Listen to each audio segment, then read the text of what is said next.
थे नहीं थे तो माँ बैठ गई थोड़ा देर जाके। सच्ची घटना साहब से सुना है हमने। महादेव माँ भगवती बैठ गई।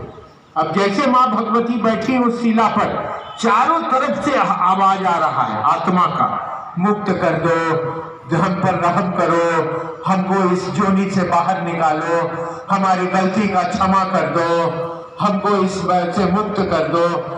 माँ सोची कि बाप रे बाप, इतना करंदन में शिव बैठते हैं और वो शिव है तो मुक्त काहे नहीं कर देते? ये चारों तरफ से जो इतना चिल्ला रहा है आत्मा, इसको मुक्त काहे नहीं कर देती? माँ महादेव आए तो माँ से पूछने लगे। माँ का मुंह थोड़ा अपसेट था।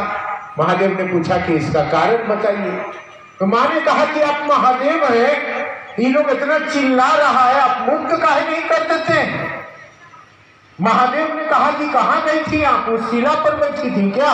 महाश्मशान के शिला पर? कहाँ? क्यों गई आप हमसे बिना पूछे हुए? वो महातांत्रिक का जगह है, आप क्यों गई? आप आदि शक्ति हैं, आप वहां नहीं जा सकती हैं, आप क्यों गई? कहा आपको खोजते चली गई, और गई तो मैंने पाया कि करोड़ों अरबों आत्मा चिल्ला रही है, मुझको रहम कर दीजिए, मुक्त कर दीजिए, अब मुझ पर दया करिए, अब मैं गलती नहीं करूंगा, अब मुझको जोनी से बाहर कीजिए। तो काहे नहीं उबार देते हैं? तब महादेव ने मां भगवती को समझाया, देवी ये कर्म फल का रहस्य है। इन लोगों को मनुष्य का शरीर मिला था संसार में, मनुष्य के शरीर में सत्य कर्म करने के लिए जगत में आए, परंतु ये जगत में गलत कर्म किए हैं, जीवन भर कुकर्म किए हैं, दुष्कर्म किए हैं, और उसके कारण इनका शरीर मर गया है, परंतु उसके कर्म के फल के बोझ तले ये दबे हुए हैं और चिल्ला रहे हैं कि मुझको मुक्त कर दो। मैं इनको कैसे मुक्त कर दूं? ये अपने कर्म फल के बंधन में बंधे हुए हैं, इससे जब तक नहीं निकलेंगे तब तक इनको मुक्ति संभव नहीं है। और मां भगवती को महादेव ने कहा कि आज के बाद बगैर मेरी अनुमति के आप महाश्मशान में मत जाइएगा, मुझसे पूछ के जाइएगा। तो वो दिन दूर नहीं है भाई बहन, कोई बर्दाश्त किया है और कोई उल्टी कर दिया है। मैंने साहब ने कहा कि महादेव का अनाज जल्दी किसी को नहीं पचता है। महादेव का अनाज मैंने जो व्यापार नहीं करता है, जो किसी का पैसा नहीं लेता है, जो आर्थिक दोहन नहीं करता है, बेचारा गरीबी से कमाता खाता है किसी तरह धरती पर, तो इंसान आदमी है तो उसका अनाज कड़ा होगा। वो अनाज अगर कोई खाएगा तो या तो वो खा के उल्टी कर देगा या तो पैखाना के रास्ता से निकल जाएगा, वो पचता उचता नहीं है, कड़ा होता है ना। यहाँ तो 2 नंबर का धंधा वाला है, यहाँ तो व्यापारी लोग हैं, यहाँ तो गलत सलत करके खाने वाले लोग हैं, शिव चर्चा के नाम पर गलत रास्ता चलाने वाले लोग हैं।